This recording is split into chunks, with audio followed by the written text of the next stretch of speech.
03:27 hours, March 17, 1941, North Atlantic, 61°32 and DG0W. Captain Lieutenant Otto Kretschmer stands in the conning tower of U-99 watching HMS Walker close from 800 meters. The destroyer's bow wave is clearly visible even in darkness, white water pushed ahead of a ship, moving at 28 knots.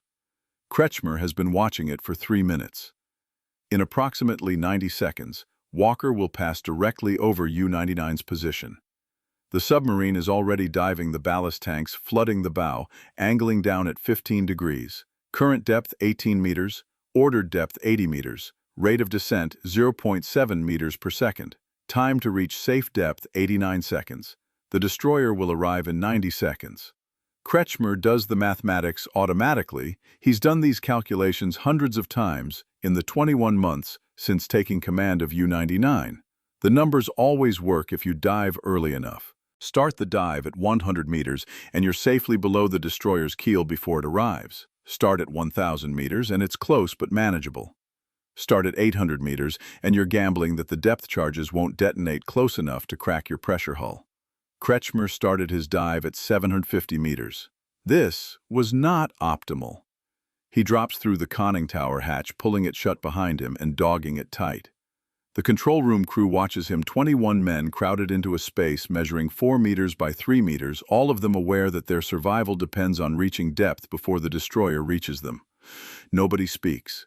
U-99 has always been a quiet boat. Kretschmer runs a silent ship. No unnecessary conversation, no wasted words, efficiency in all things. The crew calls him Silent Otto and considers this a compliment. Right now, silence is survival.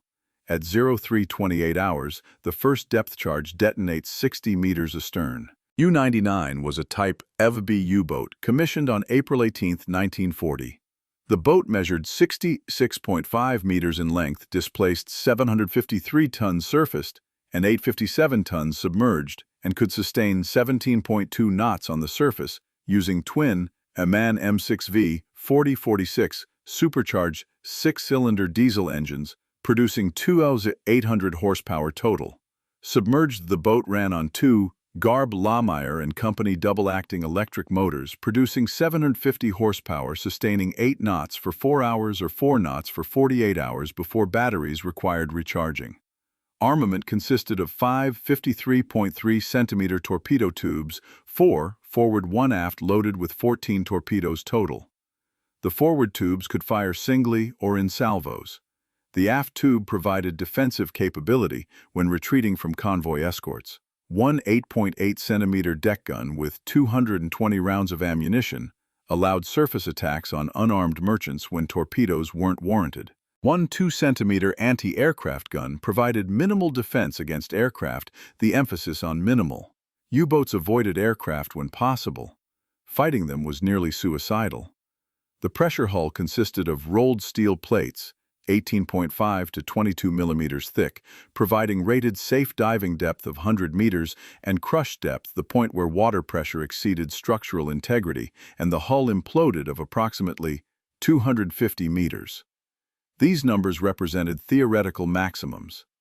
In practice, boats that exceeded 150 meters often developed leaks, cracked welds, or sprung hull plates. Anything below 200 meters was desperation depth, where you went when the alternative was certain death, and you were willing to gamble on possible death instead. The crew numbered 44 men, 4 officers, 12 petty officers, and 28 enlisted ratings. They lived in a space that civilian submarines would consider adequate for perhaps 20 people. Sleeping arrangements consisted of 12 bunks for 44 men. Hot bunking, where men coming off watch displaced men going on watch, ensuring bunks always remained occupied. The remaining crew slept wherever space existed on the deck plates, on top of torpedoes in the forward compartment wedged between machinery and the engine room. The boat smelled of diesel fuel, unwashed bodies, mold condensation, and the portable toilet that served 44 men, and frequently malfunctioned in rough seas. But U-99 was one of the most successful submarines ever constructed. Under Kretschmer's command from June 1940 to March 1941, the boat sank 47 merchant ships and damaged 5 others, totaling 274 and 333 gross register tons of Allied shipping destroyed. This made Kretschmer the highest-scoring U-boat ace of the war, a record that would never be surpassed. The success came from doctrine, tactics, and psychology. Kretschmer had refined all three. Otto Kretschmer assumed command of U-99 on April 18, 1940, transferring from U-23, a Type 2 coastal submarine, where he'd already established his reputation. At 32 years old, Kretschmer was older than most U-boat commanders. The average age was 26, and brought experience that younger commanders lacked. He'd joined the Kriegsmarine in 1930, trained on surface vessels, and transferred to the U-boat service in 1936 when Karl Dönitz began rebuilding Germany's submarine fleet. Kretschmer's tactical philosophy was simple: get close, shoot straight, sink ships, go home. Other commanders favored long-range torpedo shots launching at 3,000 meters or more, using spread patterns of multiple torpedoes to increase hit probability. Kretschmer considered this wasteful. U-99 carried 14 torpedoes. If you fired 3 torpedoes per target, you could attack 4 ships before returning to base. If you fired 1 torpedo per target at close range 300 to 500 meters, you could attack 14 ships. The mathematics favored close-range attacks if your accuracy was sufficient. Kretschmer's accuracy was exceptional. Of the 275 torpedoes U-99 fired under his command, 238 hit their targets, an 86% success rate when the U-boat service average was 43%. This success came from patience, positioning, and understanding torpedo mechanics. The standard German torpedo was the G7A, a steam-powered weapon weighing 1,528 kilograms, carrying a 280-kilogram hexanite warhead, running at 44 knots for 6,000 meters or 30 knots for 12,000 meters. The weapon ran straight on a preset gyroscope course after launch. There was no guidance system, no course correction, no homing capability. If the target maneuvered after launch, the torpedo missed. If the firing solution was wrong, the torpedo missed. If the gyroscope malfunctioned, the torpedo ran in circles or dove to crush depth. Early war German torpedoes had magnetic detonators that frequently failed and depth-keeping mechanisms that ran too deep. Reliability was approximately 60%. 40% of torpedoes failed to function as designed, even if they hit the target. Kretschmer compensated for unreliability through close-range attacks. At 300 meters, torpedo run time was 21 seconds at 30 knots. The target had minimal time to observe the torpedo wake and maneuver. At 3,000 meters, run time was 3.5 minutes, ample time with the target to zigzag, change speed, or otherwise evade. Close-range attacks also reduced the impact of torpedo defects. A torpedo that ran 3 meters too deep might pass under a ship's keel at 3,000 meters, but would still hit at 300 meters, where depth variations mattered less. But close-range attacks required infiltrating convoy formations, which required surface operations at night. This became Kretschmer's signature tactic, the surface night attack from inside the convoy. The standard British convoy defense in 1940 to 1941 consisted of escorts positioned around the convoy perimeter, using ASDIC sonar to detect submerged submarines. The doctrine assumed U-boats would attack submerged from outside the convoy, launching torpedoes at ranges of 2,000 to 4,000 meters. Escorts screened these approaches, forcing submarines to dive and attack blind or risk detection. Kretschmer recognized the flaw. ASDIC only worked against submerged submarines. A surfaced submarine presented a radar contact if the escort had radar, which many didn't in 1940, or a visual contact difficult to spot at night but wasn't detectable by ASDIC. Moreover, a surfaced submarine was faster than most merchant ships. U-99 could make 17 knots on the surface versus 10 to 12 knots for loaded freighters. This speed advantage allowed the submarine to overtake convoys' position ahead of them and wait for targets to close. Kretschmer refined this into a systematic approach. Locate convoy during daylight, remaining at periscope depth or surfaced beyond visual range. Track convoy course and speed, plotting interception point. Surface after dark and run ahead of convoy at maximum speed. Position on the convoy's expected track directly ahead. Allow convoy to close, maintaining surface position. As escorts passed, slip between them into the convoy formation.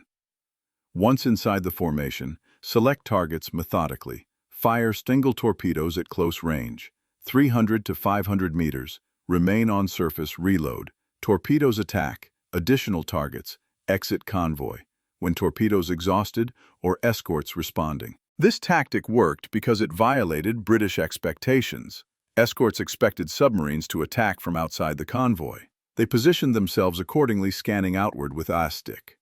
A submarine already inside the formation was behind the escorts, surrounded by merchant ships whose propeller noise masked the submarine's engines and could attack with near impunity. The first convoy Kretschmer attacked using this method was SC-7 in October 1940.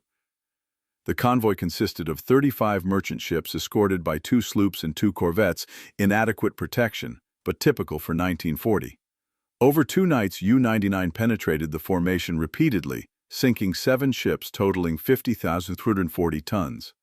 The escorts never detected the submarine until after torpedoes were already in the water.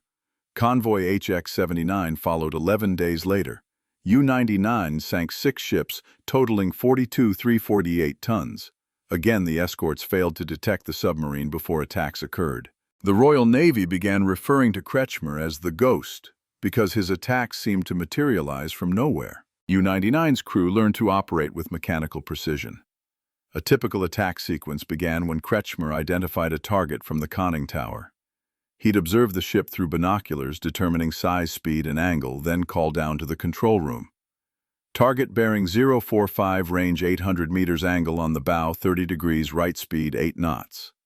The control room crew would input these values into the Vorhaltechner, the torpedo data computer, a mechanical calculator that solved the geometric problem of where to aim a torpedo to intercept a moving target.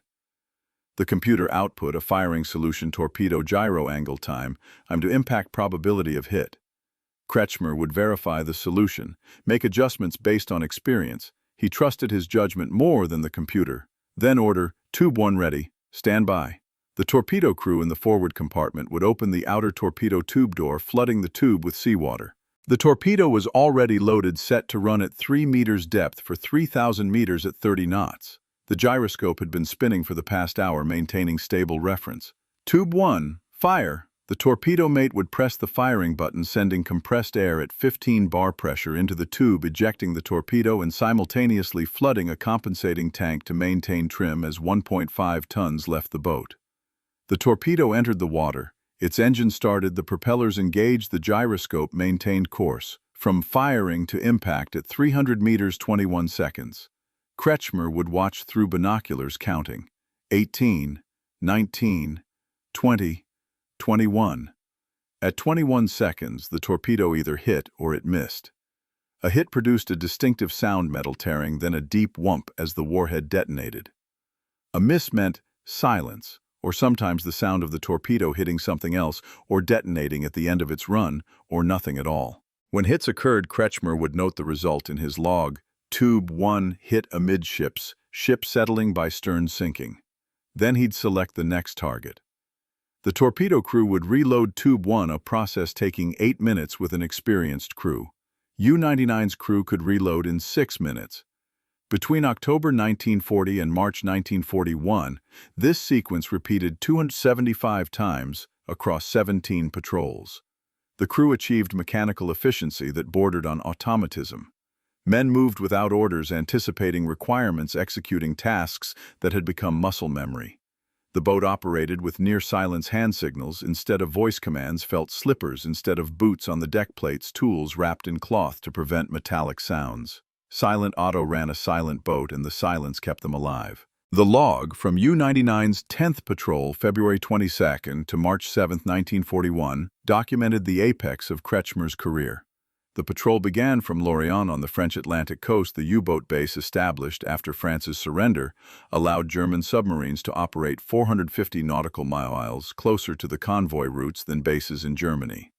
This shortened transit time and extended patrol duration in operational areas. U-99 departed with 14 torpedoes, 220 rounds of 8.8 centimeter ammunition, provisions for 6 weeks, and a crew that had been together for 9 months. They were experienced, confident, and lethal. By March 6th, U-99 had intercepted convoy OB-293 southeast of Iceland. The convoy consisted of 42 merchant ships escorted by 5 destroyers, significantly better protection than earlier convoys, reflecting improved British escort doctrine. Kretschmer observed the formation during daylight, remaining submerged at periscope depth, noting escort positions and convoy speed. At dusk, he surfaced and began overtaking the convoy, positioning ahead for night attack. At 22:45 hours, U-99 penetrated the escort screen. Kretschmer's log recorded the sequence. 22:45 entered convoy formation between escorts. Visibility poor, sea state 4, wind 15 knots northwest. 23:08 Tube 1 fired at 350 meters, freighter approximately 5,000 tons. Hit forward of bridge ship stops. 23:14 Tube 2 fired at 400 meters, tanker approximately 8,000 tons. Hit amidships, fires visible ship still moving. 2322 Tube 3 fired at 300 meters, same tanker. Hit aft of midships, ship breaks in half, sinking. 2335 Tube 4 fired at 500 meters, freighter approximately 6,000 tons. Hit below bridge ship, lists to port, crew abandoning. 2341 surface tube fired at 600 meters, freighter approximately 4,000 tons. Hit stern rudder, destroyed ship circling. 5 ships hit with 5 torpedoes. 9 torpedoes remained. Kretschmer ordered reload of forward tubes and repositioned for additional attacks. 0012 Tube 1 fired at 400 meters, freighter approximately 7,000 tons. Hit amidships, ship settles rapidly, sinking in 4 minutes. 0027 Tube 2 fired at 350 meters, freighter approximately 500 tons. Hit forward ship, sinks, bow first. 7 ships, 7 torpedoes, 7 hits. The convoy was in chaos, burning ships illuminating the scene, escorts racing between targets, merchant ships breaking formation and scattering. Kretschmer withdrew to reload and allow the situation to develop. By 0200 hours, the escorts had restored some order. The surviving merchants reformed into a loose formation and increased speed to 14 knots faster than convoy standards, suggesting panic. Kretschmer pursued on the surface, gradually overtaking. At 0345 hours, he positioned ahead of the reformed convoy and waited. At 0430 hours, the convoy reached his position.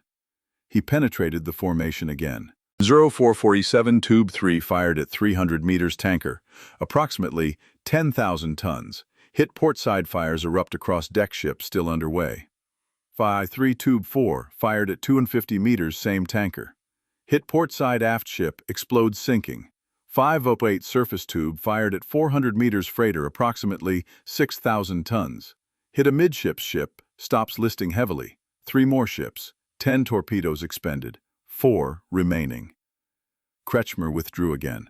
The escorts were now actively hunting. Their ASDIC was useless against a surface target, but they were firing star shells, illuminating the area, searching visually. U-99 remained on the surface, running at maximum speed to clear the area. At 0600 hours, with dawn approaching, Kretschmer dove and set course southwest away from the convoy.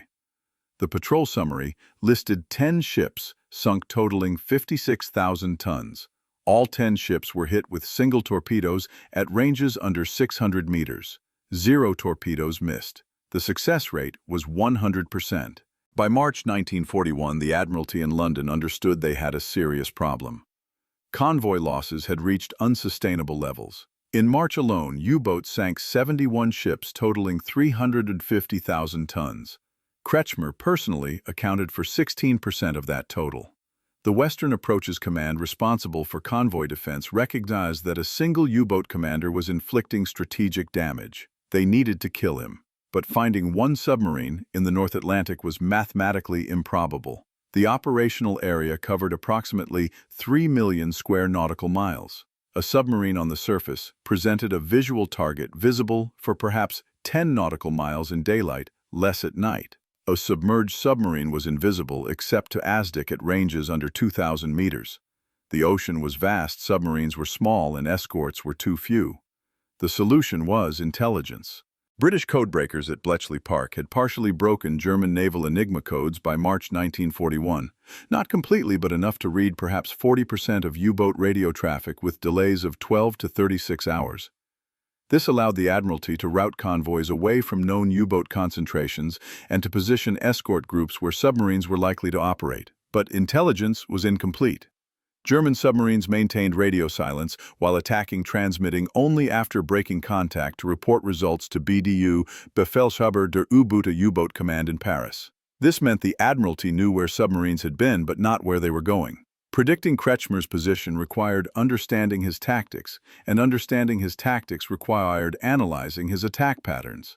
The Western Approaches Tactical Unit, established in January 1941 to study U-boat tactics, compiled data on every Kretschmer attack. They identified patterns, surface night attacks, close-range single torpedo shots, penetration into convoy formations, multiple attacks on the same convoy over consecutive nights. The analysis revealed vulnerabilities. Kretschmer attacked from inside formations, meaning he had to penetrate escort screens. He remained on the surface to maintain speed and reload capability. He withdrew to reload, then returned for subsequent attacks. The tactical recommendation was clear: tighten escort screens to prevent penetration, illuminate convoy areas with star shells to deny surface operations, and position fast escorts destroyers capable of 28 knots or more to pursue contacts aggressively. If a submarine dove, the escorts should conduct immediate depth charge attacks, forcing the submarine deep and denying it the ability to surface and pursue the convoy. This doctrine required resources Britain didn't have in early 1941. But several escort groups received priority equipment: Type 271 surface search radar that could detect surface submarines at 5,000 meters, improved depth charges with heavier explosive charges and shallower settings, and additional destroyers transferred from home fleet to convoy escort duty. The escorts were ready. They needed Kretschmer to attack one more convoy. U-99 departed Lorient on March 6, 1941 for its 11th patrol. The boat carried 14 torpedoes, the standard loadout. Provisions for 7 weeks. The crew numbered 44: Kretschmer, 3 other officers. Oberleutnant Hans-Jochen von Knebel-Debritz as first watch officer, Lieutenant Horst Elfe as second watch officer, Oberleutnant Karl Barkston as torpedo officer, 12 petty officers, and 28 enlisted men. Average age 23, average experience 16 months of combat operations. They were veterans by U-boat standards, where life expectancy measured in patrols, not years. The patrol orders from BDU directed U-99 to operate in the North Atlantic approaches Grid Square AK, approximately 300 nautical miles west of Ireland. Intelligence indicated heavy convoy traffic in this area. Multiple U-boats were being positioned, a patrol line designed to intercept eastbound convoys from North America. Kretschmer would operate independently, within the assigned area, attacking targets of opportunity. The transit from Lorient to operational area required 4 days at economical speed, 12 knots on the surface, submerged during daylight in the Bay of Biscay, where British aircraft patrolled. U-99 reached position on March 10th without incident. Kretschmer began the search pattern patrol at periscope depth during day surface at night to recharge batteries and search with optical sights. March 11th, no contacts. March 12th, aircraft sighted at 1430 hours. Emergency dive, no attack developed. March 13th, no contacts. March 14th, radio message from BDU at 0820 hours. Convoy HX-112 estimated position, 60 degn 15 degw course, 070 speed 9 knots, 40 ships escort strength unknown. All boats proceed to intercept. Kretschmer plotted the intercept. Convoy was 180 nautical miles northeast of U-99's current position. At 15 knots maximum sustained surface speed in current sea conditions, intercept time was 12 hours. He surfaced and set course northeast. At 2030 hours, lookouts sighted smoke on the horizon. Convoy HX-112. Kretschmer reduced speed and shadowed, waiting for darkness. Convoy HX-112 consisted of 41 merchant ships carrying war materials from Halifax, Nova Scotia to Liverpool. The cargo included 150,000 tons of steel machinery, aviation fuel, food, and ammunition supplies essential to Britain's war effort. The convoy had departed Halifax on March 6th and was now 7 days into a 12-day crossing. The escort was Escort Group 5, commanded by Commander Donald McIntyre, aboard HMS Walker, a V-class destroyer. The group included 4 destroyers, Walker, Vanoc, Sardonyx, and Scimitar, and 2 corvettes, Bluebell and Hydrangea. This was significantly stronger than typical March 1941 escort. 6 ships for 41 merchants represented a 1:7 ratio versus the standard 1:12. Walker and Vanoc both mounted Type 271 radar. All escorts carried improved depth charges with settings as shallow as 50 feet. McIntyre had studied Kretschmer's tactics. He knew the German commander preferred surface night attacks from inside formations. His defensive plan emphasized aggressive illumination, firing starshells continuously to deny surface operations and maintaining tight escort screen with minimal gaps. If U-boats penetrated anyway, he'd positioned his 2 radar-equipped destroyers as roving hunters authorized to leave their screening positions to pursue contacts. At 2200 hours, on March 15th, Walker's radar detected a surface contact at 4 through 200 meters bearing 230 degrees relative southwest of the convoy. McIntyre ordered Walker and Vanoc to investigate while the other escorts maintained screen. The contact was U-99. Kretschmer saw the destroyers turn toward him, range 3, 800 meters in closing. He'd been spotted the destroyers were heading directly for his position, not searching randomly. This suggested radar. Kretschmer dove, immediately ordering, "Crash dive, flood." The boat's bow dropped sharply, the crew scrambling to reach diving stations, the conning tower hatch dogging shut as water rose around it. U-99 dove from surface to 30 meters in 67 seconds fast, even for an experienced crew. The destroyers arrived at the dive point 90 seconds later and began ASDIC search. Kretschmer went silent, running engines at minimum speed, all unnecessary equipment secured crew motionless. The hydrophone operator reported propeller sounds overhead, 2 destroyers circling searching. At 22:14 hours, Walker obtained ASDIC contact at 100 meters. McIntyre ordered attack run increasing speed to 28 knots, depth charges set for 50 and 100 feet. Walker passed over the contact point and dropped 20 depth charges in a pattern designed to bracket the submarine. The explosions hit U-99 at 62 meters depth, close but not direct. The boat shook violently, light bulbs shattered. Cork insulation broke loose from the hull and showered down. In the control room, depth gauges spiked and stabilized. No leaks. Hull integrity maintained. Kretschmer ordered deeper, "Take her to 100 meters. The boat descended into darkness. For the next 3 hours, U-99 evaded 8 separate depth charge attacks. The pattern repeated ASDIC contact destroyer approach depth charges. Kretschmer countered with standard evasion change depth change, course minimize noise. The attacks came close pressure waves from near-miss explosions, created shock waves that rattled equipment and stressed hull plates, but nothing penetrated. At 01:30 hours, on March 16th, the attacks stopped. The hydrophone operator reported destroyer propellers fading to the northeast. McIntyre had broken off pursuit to rejoin the convoy. U-99 was alone. Kretschmer maintained depth for another 30 minutes, ensuring the destroyers weren't waiting. At 0200 hours, he surfaced. The boat emerged into darkness, wind 15 knots sea, state 4.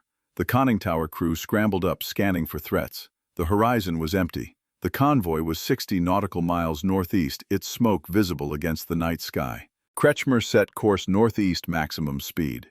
He'd been driven off, but not defeated. The convoy was still within reach. He could overtake it, reposition ahead, and attack tomorrow night. This was normal escorts, disrupted attacks regularly. Persistence was key. He'd shadowed convoys for 3 days before finding attack opportunities. But U-99 had sustained minor damage. The depth charging cracked a hull weld in the forward torpedo room, creating a slow leak approximately 5 liters per hour, manageable with the bilge pump. More concerning, the starboard diesel engine developed a rough sound, suggesting injector problems. The chief engineer reported it could run, but not at full power. Maximum speed was now 14 knots instead of 17. This complicated the pursuit. The convoy was moving at 9 knots. U-99 could still overtake it, but the margin was reduced. Kretschmer continued northeast. At 600 hours, with dawn approaching, he dove and continued pursuit at periscope depth. The diesels needed rest anyway. They'd been running at high power for 12 hours. The electric motors pushed the boat forward at 6 knots, draining batteries. By 1800 hours, the battery charge was down to 30%. Kretschmer surfaced to recharge. At 20:30 hours, Lookout sighted the convoy again.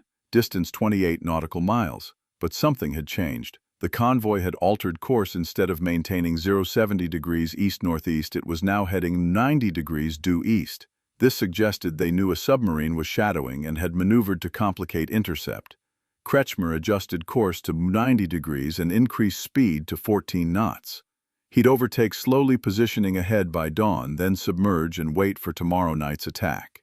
At 22:30 hours, Walker's radar detected U-99 again. Range 6,000 meters, bearing 195 degrees. McIntyre had positioned Walker 5 miles astern of the convoy specifically to catch submarines trying to overtake. He'd anticipated Kretschmer's tactics correctly. Walker and Vannock turned toward the contact at 28 knots. Kretschmer saw the destroyers when they were 4,000 meters distant. This time he had more warning. The sea state allowed earlier visual detection. He had options: dive immediately and evade, or run on the surface and attempt to outpace the destroyers in darkness. He chose to run. U-99 could make 14 knots. The destroyers could make 28. But destroyers had to maneuver cautiously in darkness to avoid collision. If Kretschmer could maintain distance for 30 minutes, he might escape into darkness beyond radar range. He ordered maximum speed and turned southwest, away from the convoy, away from the destroyers, into open ocean. The boat accelerated, both diesels running at full power despite the starboard engine's problems. Black smoke poured from the exhaust. The conning tower crew watched the destroyers close. At 2237 hours, Walker opened fire with its forward 4.7-inch gun. Range 3, 200 meters extreme for night gunnery. The first salvo fell short. The second salvo straddled U-99 shells, landing 50 meters to either side. The third salvo hit. The shell struck U-99's pressure hull aft of the conning tower, penetrating the outer hull and detonating against a ballast tank. The explosion ruptured the tank, flooding it uncontrollably, and damaged the starboard diesel engine. The engine seized black smoke, turning to white steam. Speed dropped to 7 knots on the port engine alone. 7 knots was insufficient. The destroyers closed rapidly. At 22:41 hours, Kretschmer ordered crash dive. It was too late, he knew it, even as he gave the order. The boat was already damaged. Flooding from the ruptured ballast tank made trim difficult.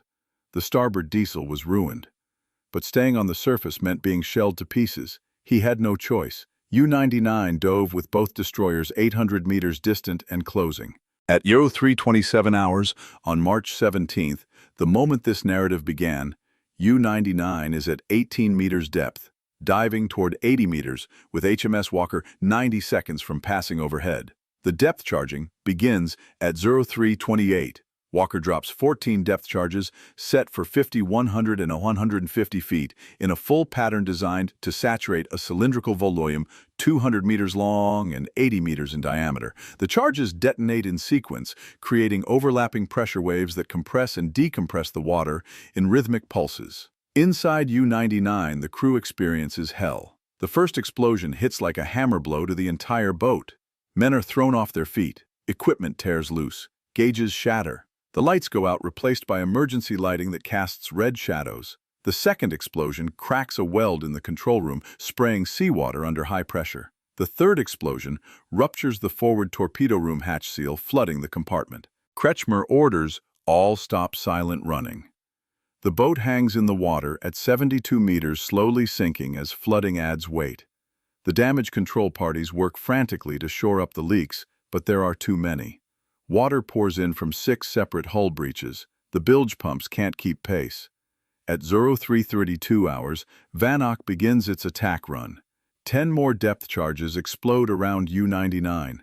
One detonates directly overhead, perhaps 15 meters above the pressure hull. The shockwave caves in a section of the outer hull and cracks the conning tower seals. Water floods the tower, cascading down the hatch into the control room. The chief engineer reports to Kretschmer, "Both batteries damaged, chlorine gas detected in battery compartments, flooding exceeds pump capacity." Electrical systems, failing hull integrity, compromised forward and aft. Recommend surface immediately. Kretschmer knows what this means. Surfacing means capture or death. The destroyers will shell U-99 on the surface or ram it. The crew will die or be captured. But staying submerged means drowning. The boat is sinking. They've reached 98 meters depth and descending.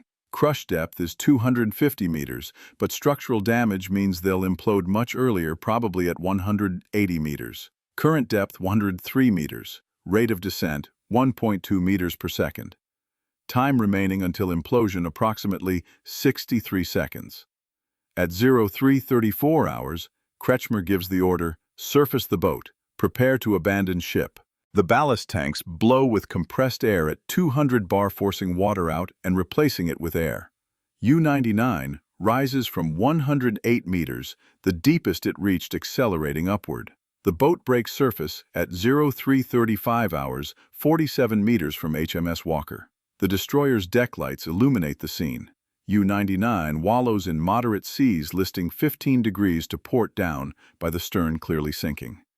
The conning tower hatch opens, and crew begins emerging, men scrambling onto the deck, some diving into the water immediately, others helping wounded crew members out. Walker's Captain Commander McIntyre faces a decision. Standing orders dictate ramming U-boats that surface after depth charging, ensuring they sink prevents escape. But the U-boat is clearly abandoned and sinking. Ramming it risks collision damage to his own ship. And there are men in the water. McIntyre orders Walker to stand off and observe. Vanishing closes to rescue survivors. Kretschmer is the last man to leave U-99. He stands in the conning tower for 30 seconds, watching his crew enter the water, ensuring all living men have escaped. The boat is settling rapidly. The stern is underwater, the bow rising at 45 degrees. Seawater pours into the open conning tower hatch, accelerating the sinking. At 03:37 hours, Kretschmer climbs down to the deck and dives into the Atlantic. The water is 6 degrees Celsius, cold enough to kill in 30 minutes without protection. He swims away from the boat, watching it sink. U-99 disappears. Bow first at 03:38 hours. Depth at sinking position approximately 500 meters. The boat falls for 84 seconds before imploding. Vanishing recovers 40 survivors from the water, including Kretschmer and all 3 of his officers. 4 men drowned during the sinking or died of exposure before rescue. The survivors are brought aboard, given blankets and hot tea, and placed under guard. The war is over for them.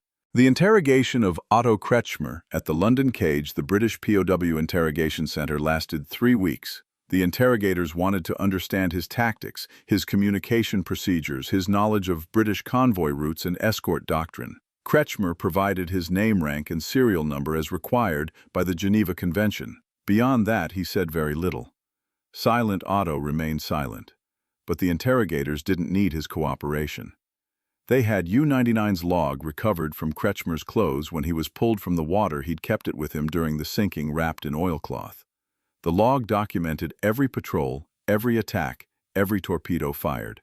The data was invaluable. The analysis confirmed what the Admiralty suspected: Kretschmer's success came from doctrine, not technology. His tactics could be countered with improved escort procedures, better radar, more escorts, and aggressive depth charging. The intelligence informed new defensive measures implemented throughout 1941. Kretschmer spent the remainder of the war at Camp 30 in Bowmanville, Ontario, a POW camp for German officers. He attempted escape, twice unsuccessful both times. He maintained discipline among German POWs, organized educational programs, and preserved military structure within the camp. Other prisoners elected him camp spokesman. Even in captivity, he commanded. The British offered him early release in 1944 if he'd provide intelligence on U-boat operations. He refused. His loyalty to his crew and his service superseded any benefit he might gain from cooperation. He remained imprisoned until May 1947, 2 years after Germany surrendered. The U-boat war continued for another 4 years after U-99 sank. Germany built 162 U-boats during the war. The Allies sank 783 of them, a 67% loss rate. Of the 40,000 men who served in U-boats, 28,000 died, a 70% casualty rate, the highest of any branch of any military service in the war. U-boat crews knew the statistics. They served anyway. The technological balance shifted decisively against submarines by 1943. Improved radar detected surfaced U-boats at ranges exceeding 10 nautical miles. Long-range patrol aircraft closed the Atlantic Gap, the mid-ocean area beyond land-based aircraft range where U-boats previously operated with impunity. Escort carriers provided air cover for convoys. High-frequency direction-finding HFDF, called Huff-Duff, allowed escorts to locate U-boats by their radio transmissions. Improved depth charges with heavier explosives and better fusing made attacks more lethal. German countermeasures failed to restore balance. The schnorkel, a breathing tube allowing diesel operation while submerged, reduced surface time but slowed speed to 6 knots. Acoustic homing torpedoes had limited success. The Type 21 U-boat, a revolutionary design with underwater speed of 17 knots, entered service too late to affect the war's outcome. By May 1945, the U-boat force was defeated. But Kretschmer's record remained unbroken. No other U-boat commander sank more tonnage, 274s, 333 tons across 47 ships. His tactics surfaced night attacks, close-range torpedo shots, penetration of convoy formations, established doctrine that other commanders emulated. His success rate, 86% torpedo hits, remained unsurpassed.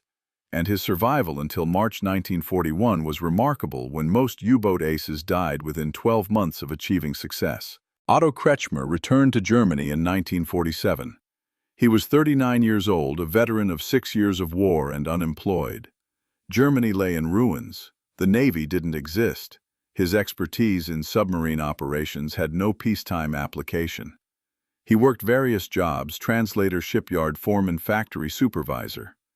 In 1955, when West Germany established the Bundesmarine, Kretschmer rejoined.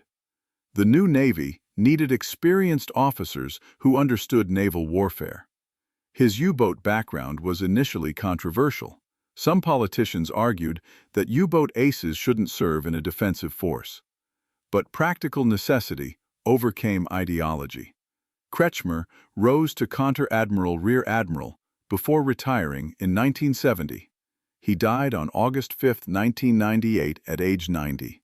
His obituary in the Times of London described him as the greatest submarine commander of any navy in any war. The German Navy sent representatives to his funeral. The British Royal Navy sent a wreath. Former enemies honored his skill, courage, and adherence to international law.